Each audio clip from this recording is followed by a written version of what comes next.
नमस्कार मेरे प्यारे विद्यार्थियों, मैं केजी अग्रवाल हिंदी विषय अध्यापक आप सभी विद्यार्थियों का एनबीएफ पब्लिक स्कूल की ओर से पुनः एक बार हार्दिक अभिनंदन करता हूं।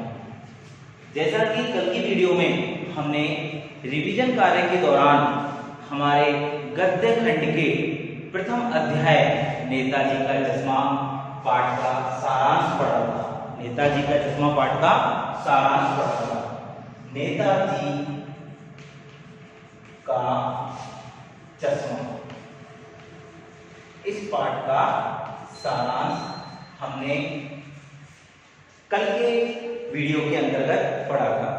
आज हम नेताजी का चश्मा जो ये पाठ है, इस पाठ को पुनः एक बार विस्तृत से पढ़ने जा रहे हैं। बस मैं आप लोगों से एक ही आशा करता हूं कि आप सभी विद्यार्थी इस कक्षा में अनुशासनात्मक तरीके से और लगातार वीडियो पर बने रहे, जिससे कि हमारे द्वारा किया गया ये कार्य सफल हो सके। तो देखिए मेरे प्यारे विद्यार्थियों, नेताजी का चश्मा यह हमारा पाठ है। इस पाठ के लेखक का नाम है लेखक स्वयं प्रकाश। लेखक स्वयं प्रकाश, यह हमारे इस पाठ के लेखक का नाम है। लेखक स्वयं प्रकाश ने नेताजी का चश्मा जो पाठ लिखा है, यह पाठ एक कहानी विधा है। कहानी विधा कौन सी विधा है? कहानी, अर्थात कहानी के रूप में हम इसको पढ़ेंगे। नेताजी के चश्मे पाठ में सबसे पहले मैं आपको बता देता हूं इसके मुख्य पात्रों के नाम। इस पाठ के मुख्य पात्र कौन कौन से रहे हैं? इसके मुख्य पात्रों में सबसे पहला पात्र रहा है वेरी गुड, हालदार साहब। हालदार साहब। अगर हम दूसरे पात्र की बात करें तो दूसरा पात्र इसके अंदर एक पान वाला आता है। और तीसरे और अंतिम और केंद्रीय पात्र की अगर मैं आपसे बात करूं तो उनका नाम है कैप्टन चश्मे वाला। कैप्टन चश्मे वाला। कैप्टन चश्मे वाला, यह हमारा इस पाठ का तीसरा और महत्वपूर्ण पार्ट है। अर्थात ये इसको हम कह सकते हैं कि यह हमारे पाठ के एक केंद्रीय पात्र है। अर्थात इसी पात्र के चारों ओर विस्तृत करके इस पाठ को लिखा गया है।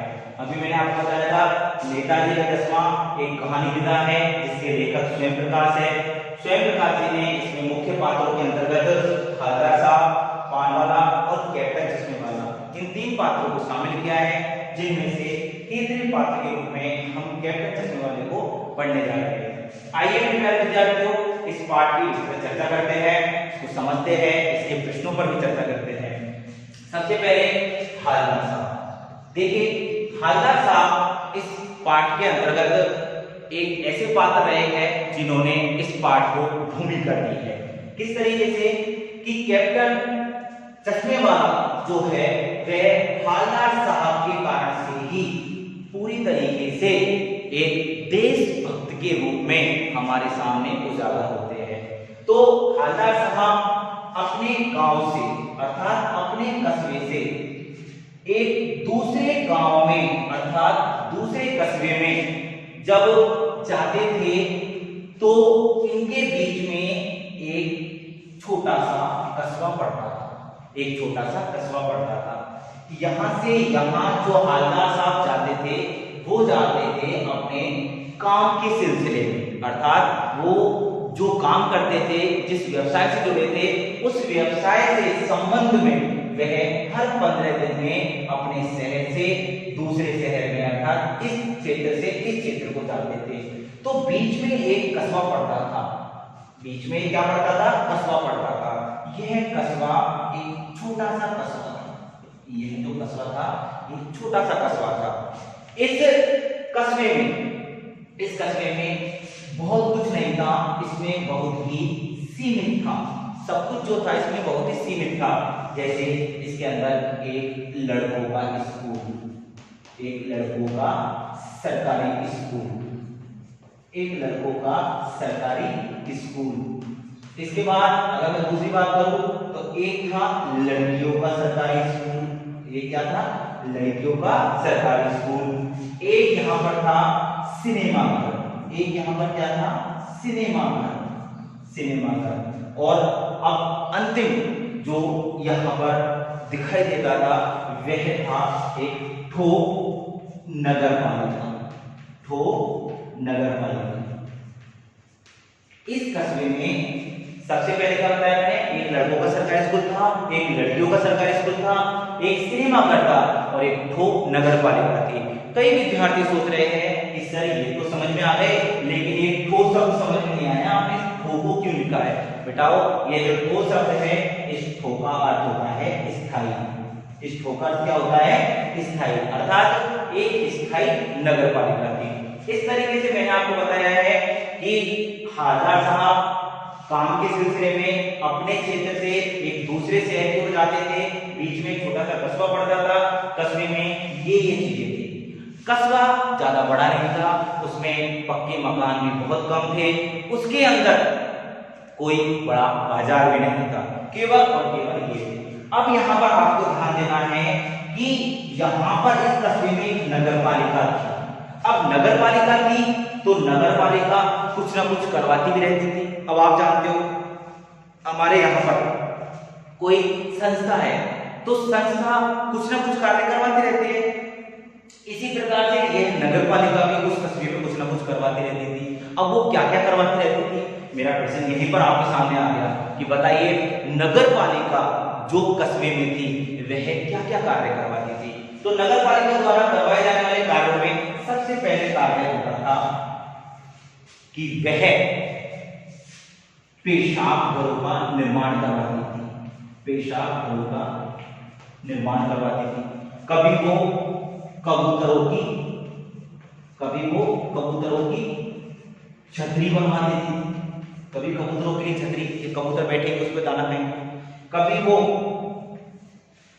पेशाब बनवा दिया, कभी कबूतरों छतरी बनवा दी, और कभी कभार तो वो क्या करती थी, छोटे छोटे कवियों के सम्मेलनों का आयोजन भी करवाती थी।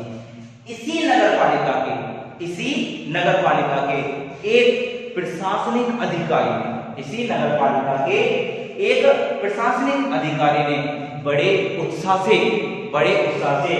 इस कस्बे के बीचों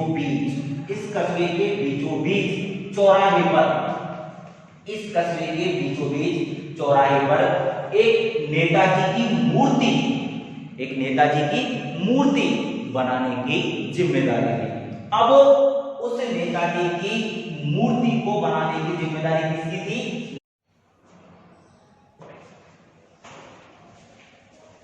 तो मेरे प्यारे विद्यार्थियों, अभी आप लोगों ने देखा कि नगर पालिका के प्रशासनिक अधिकारी ने जो चौराहे पर मूर्ति बनाने का जो उत्साह रखा, उसमें जो बजट था वह मूर्ति के अनुकूल नहीं था। अर्थात कम बजट में इस चौराहे पर नेताजी की क्या बनानी थी? एक मूर्ति बनानी थी।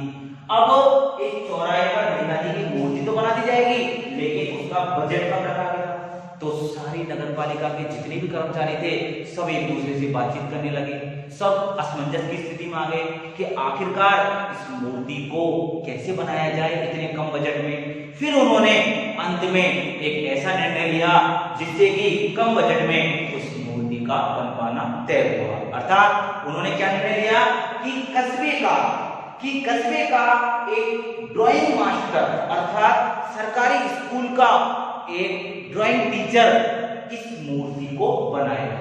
वो सभी उस ड्राइंग अध्यापक के पास गए और जाकर के बात की। तो जो ड्राइंग अध्यापक थे उन्होंने उस बात को स्वीकार कर लिया और कहा कि मैं मूर्ति 1 महीने में इस बजट के अंतर्गत बना करके आपको दे दूंगा। अब सभी प्रशासनिक अर्थात नगर पालिका के जितने भी कर्मचारी थे वो प्रसन्न हो गए। 1 महीने में मूर्ति बन जाएगी, अब क्या टेंशन है, अब कोई टेंशन ही नहीं है। अब लेकिन आप जानते हो बजट कम था, मूर्ति बनानी थी, मूर्ति का कार्य सामान्य व्यक्ति को दे दिया गया था। इस तरीके से हम कह सकते हैं, क्या कह सकते हैं कि कम बजट में तो कार्य भी कमजोरी होगा। अच्छा थोड़ी होगा आज मैं आपको 100 रुपए दे दूं और 100 रुपए दे करके बोल दूं कि जाओ 5 किलो चीनी ले आना, 2 किलो चाय पत्ती ले आना, 1 किलो दूध ले आना और पैसे बचे उसमें आप लोग थोड़ा बहुत नाश्ता पानी कराना और कुछ बचे तो मुझे वापस आके दे देना। अब आपने देखा कि बजट तो 100 रुपए का और काम इतना सारा, अर्थात इतना सारा सामान अभी लाना है बाजार से, तो आप क्या करोगे? आप ला पाओगे क्या? नहीं। लेकिन आप भी क्या करोगे? उस कम बजट में उस कार्य को करने के लिए कुछ ना कुछ उल्टा सीधा काम करोगे। बेकार चीनी लेके आ गए, चाय पत्ती की खाली पॉलिथीन लेके आ गए और दूध की भी खाली पॉलिथीन लेके आ गए, लेकिन नाश्ता भरपेट करके आए। आप नाश्ता करके आकर क्या कह रहे हो? ये तो लो चीनी, ये लो चाय पत्ती की पाउच, ये लो आपकी दूध की पॉलिथीन और अंत में क्या? नाश्ता हम भरपेट करके आए और ये 5 रुपए बचे, तो बजट में काम हो गया। अब बजट में काम खराब हुआ है नहीं हुआ? उसी तरीके से नेताजी की मूर्ति तो बना दी गई। किसने बनाई? उस मोतीलाल जो ड्राइंग मास्टर था, उस मोतीलाल ने मूर्ति को बना दिया, लेकिन वह मूर्ति पूरी संगमरमर होने के बावजूद भी उस पर चश्मा कैसा था? रियल का। उस पे चश्मा कैसा था? ओरिजिनल का था। मूर्ति पूरी संगमरमर की थी और चश्मा कैसा था? ओरिजिनल का। उस मूर्ति को देखने पर, अर्थात चौराहे पर स्थापित वह मूर्ति जब दिखाई देती तो लोगों को ऐसा लगता जैसे कि कितनी सुंदर यह मूर्ति है, कितनी मासूम, कितनी कमसीन है यह मूर्ति। जब कोई देखता है तो ऐसा लगता है जैसे साक्षात सुभाष चंद्र बोस, जैसे साक्षात सुभाष चंद्र बोस कह रहे हैं कि तुम मुझे खून दो, मैं तुम्हें आजादी दूंगा और दिल्ली चलो के नारे याद आने लगते हैं। क्योंकि आपको पता है जो यह मूर्ति है यह नेताजी की है और नेताजी कौन है हमारे इस पाठ में? Very good, Subhash Chandra Bose. सुभाष चंद्र बोस, सुभाष चंद्र बोस इस पाठ में मूर्ति को, मतलब सुभाष चंद्र बोस की मूर्ति इस पाठ में बनाई गई है। तो यह पाठ इस संगमरमर की मूर्ति के उस छोटे से हिस्से पर लिखा गया है, अर्थात उस चश्मे पर लिखा गया है जिसको कि ड्राइंग मास्टर बनाना भूल गया और उस चश्मे को किसी ने ओरिजिनल रूप दे करके उस मूर्ति पर लगा दिया। अब सुनिए आप क्या होता है। अब क्या होता है मेरे प्यारे विद्यार्थियों, यहाँ तक आपकी समझ में आ गया होगा बहुत अच्छे से। नगर पालिका थी तो क्या कार्य करवाती थी? कस्बा छोटा था, पान वाला कहाँ पान की दुकान लगाता था? हालदार साहब, हालदार साहब पान वाले के पास आ रहे हैं। देखिए आप कैसे आ रहे हैं, अब हम आगे चर्चा कर रहे हैं। अब क्या होता है मेरे प्यारे विद्यार्थियों, जो इस पाठ के अंतर्गत जो मुख्य पात्र, अभी मैंने आपको 3 नाम लिखे, हालदार साहब, पान वाला और कैंटर चश्मे वाला। तो हालदार साहब थे वो क्या करते थे मेरे प्यारे विद्यार्थियों? कंपनी के सिलसिले में, अर्थात अपने कार्य के सिलसिले में अपने गांव से दूसरे गांव में जाते थे। जब वो जाते थे तो बीच में क्या पड़ता था? एक कस्बा पड़ता था और उन्हें हर 15 दिन अपने स्थान से दूसरे स्थान पर जाना पड़ता था। और हर 15 दिन क्या होता था बताइए आप? वेरी गुड, हर 15 दिन निकलते थे तो वह उस कस्बे में रुकते थे जो बीच में पड़ता था। जो बीच में कस्बा पड़ता था उस कस्बे में जाकर के वो रुक जाते थे और रुक करके कहां खड़े होते थे? उस पान वाले की दुकान पर। पान वाले की दुकान पे आकर के क्या खाते थे? क्या खाते थे बताओ? वेरी गुड, अरे पान वाले की दुकान पे आके पान ही खाएंगे, नेचुरल बात है। ये थोड़ी पान वाले की दुकान पे आकर के 1 किलो आलू दे दो, सब्जी थोड़ी खरीदेंगे। तो इस तरीके से हम क्या करते हैं कि वो पान वाले की दुकान पे आके पान खाते थे।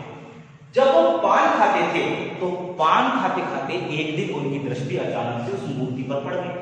हम भी जानते हैं, मैं यहाँ पर खड़ा हुआ हूँ, अचानक से आप मेरे पास आके खड़े हो जाओगे तो मेरा चेहरा आपकी तरफ घूम जाएगा। लेकिन अगर मुझे कोई दृश्य ऐसा दिखेगा जो अद्भुत हो, मतलब विचित्र हो, सबसे अलग हो, तो वहां भी मेरी दृष्टि जाएगी, नेचुरल बात है। उसी तरीके से क्या हुआ?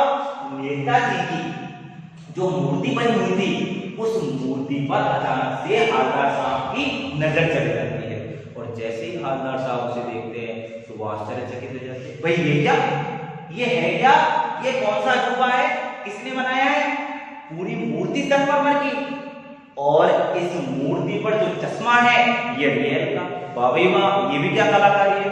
तो यह देख करके हालदार साहब को बड़ा ताज्जुब हुआ। हालदार साहब पान खा करके चले गए।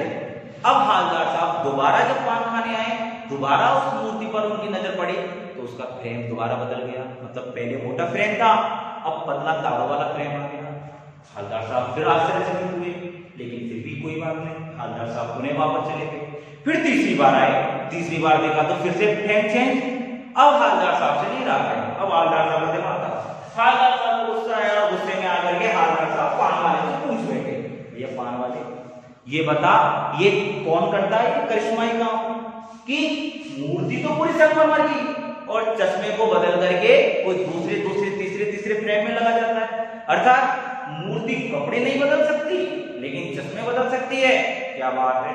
तो पान वाला हालदार साहब को कहता है कि यह हमारे कस्बे का एक कैप्टन चश्मे वाला है, यह हमारे कस्बे का एक कैप्टन चश्मे वाला है। और वही कैप्टन चश्मे वाला क्या करता है, इस मूर्ति पर चश्मों के फ्रेम चेंज करता रहता है, अर्थात बारी बारी से चश्मे बदलता रहता है। इस तरीके से हालदार साहब को पान वाले के माध्यम से पता चलता है कैप्टन चश्मे वाले के विषय में।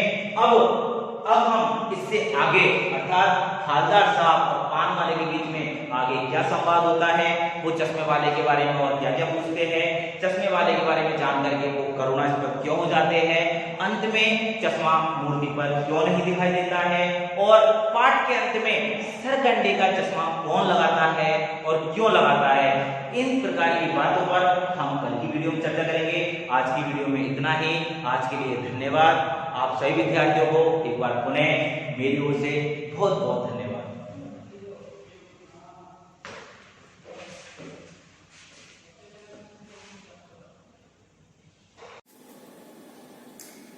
एनबीएफ पब्लिक स्कूल के प्यारे विद्यार्थियों, जैसा कि आप सभी को यह सूचना मिल चुकी है कि सीबीएसई ने इस कोरोना काल को ध्यान में रखते हुए हमारे पाठ्यक्रम में कुछ संशोधन किया है। एनबीएफ परिवार की ओर से मैं केजे अग्रवाल हिंदी विषय अध्यापक संशोधित पाठ्यक्रम की जानकारी आपको इस एनबीएफ पब्लिक स्कूल के यूट्यूब चैनल के माध्यम से देना चाह रहा हूं। कृपया आप इसे ध्यान से सुने और समझें। देखिए प्यारे विद्यार्थियों, संशोधित पाठ्यक्रम 2020-2021 ये पाठ्यक्रम 2020 और 21 सत्र में लागू रहेगा। कक्षा 10 विषय हिंदी, आपका हिंदी का विषय कोड है 002। इसमें आपके गद्य खंड से संबंधित और पद्य खंड से संबंधित अर्थात काव्य खंड को हम पद्य खंड भी कह सकते हैं। काव्य खंड से संबंधित और गद्य खंड से संबंधित जो जो चैप्टर आपके पाठ्यक्रम से संशोधित करके हटाए हैं, मैं उन चैप्टरों के नाम आपके सामने प्रस्तुत कर रहा हूं। सबसे पहले गद्य खंड। गद्य खंड से आपके सबसे पहला चैप्टर जो हटाया गया है वह है एक कहानी यह भी, मनु भंडारी का, जो कि इसी सत्र में इसे डिटेक्ट किया गया है, हटाया गया है। दूसरा चैप्टर स्त्री शिक्षा के विरोधी कुतर्कों का खंडन, यह पिछली साल भी अर्थात 2019-20 में भी पाठ्यक्रम से हटा हुआ था। नेक्स्ट अगर बात करूं तो तीसरा चैप्टर नौबत खाने में इबादत, यतेंद्र मिश्र द्वारा लिखा हुआ नौबत खाने में इबादत जो आपका चैप्टर है, यह भी संशोधित करके हटा दिया गया है। अब आपके पाठ्यक्रम में इसे भी शामिल नहीं किया जाएगा। संस्कृति, अंतिम चैप्टर आपका संस्कृति भी हटा दिया गया है, जो कि पहले भी आपके पाठ्यक्रम में नहीं था। इसके बाद आपके गद्य खंड में कौन कौन से चैप्टर बचते हैं? सबसे पहला चैप्टर बचता है नेताजी का चश्मा, नेताजी का चश्मा। दूसरा चैप्टर आपका बचता है बाल गोविंद भगत, बाल गोविंद भगत।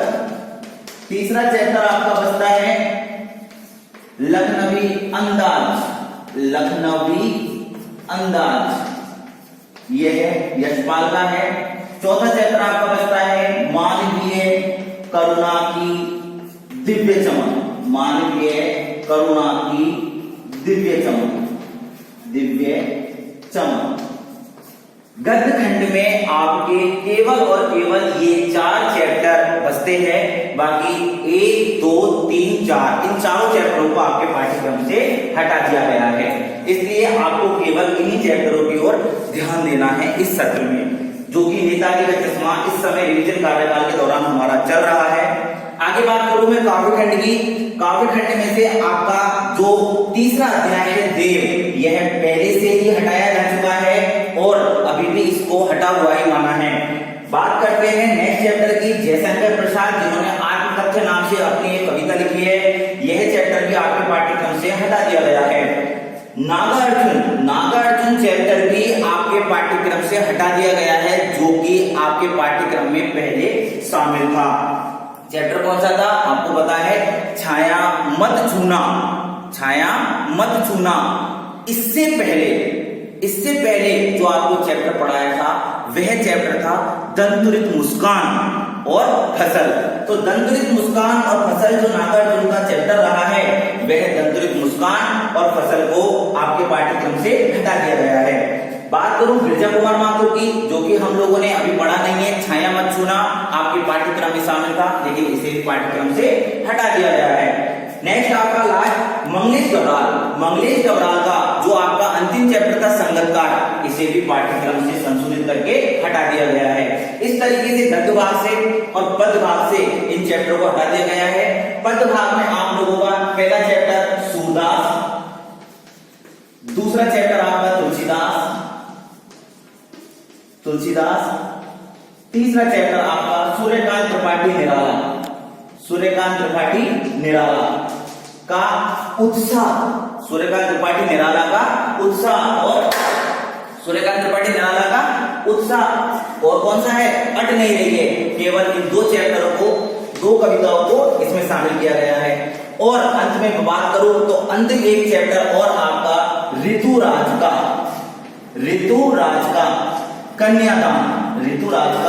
कन्यादान, यह चैप्टर आपको इस पाठ्यक्रम में संशोधित करके पढ़ाया जाना है। इस तरीके से आपका पहला, दूसरा, तीसरा और ये चौथा, ये 4 चैप्टर आपको इस सत्र में पढ़ने होंगे। बाकी आप लोगों के इन चैप्टरों को पाठ्यक्रम से हटा दिया गया है। दूसरी बुक कृतिका में आपके जो पहले से पाठ्यक्रम को हटा दिया गया था, उन्हीं पाठ्यक्रमों को हटाया रखा है। अर्थात कौन कौन से चैप्टर आपके हटाए गए हैं, आपको सबसे पहले याद रखना है, एही ठैया झुन्नी हैरानी और रामा, यह आपके दूसरी कृतिका पुस्तक का तीसरा नहीं चौथा चैप्टर है। इसके बाद 5वां मैं क्यों लिखता हूं अज्ञे का, ये चैप्टर हटाया हुआ है। जबकि आपका पहला चैप्टर माता का अंचल, दूसरा चैप्टर जॉर्ज पंचम की नाम और तीसरा चैप्टर साना साना हाथ जोड़ी आपके पाठ्यक्रम में शामिल किए गए हैं दूसरी पुस्तिका में। इस तरीके से आपका यह संशोधित पाठ्यक्रम मैंने अपनी इस वीडियो में दर्शाया है। अगर बात करूं ग्रामर की, तो ग्रामर का आपका वही प्रकरण रहे हैं आपके वाक्य, वाच्य, रस और पद परिचय, ये चारों को पुनः शामिल किया गया है पिछली बार की तरह। आगे बात करूं मैं आप लोगों से कि आपका जो परीक्षा का जो पैटर्न होगा, उसमें कुछ बहु विकल्प से संबंधित प्रश्नों को शामिल किया गया है, जो कि आपको नेक्स्ट एग्जाम में देने होंगे। आज के लिए इतना ही, धन्यवाद।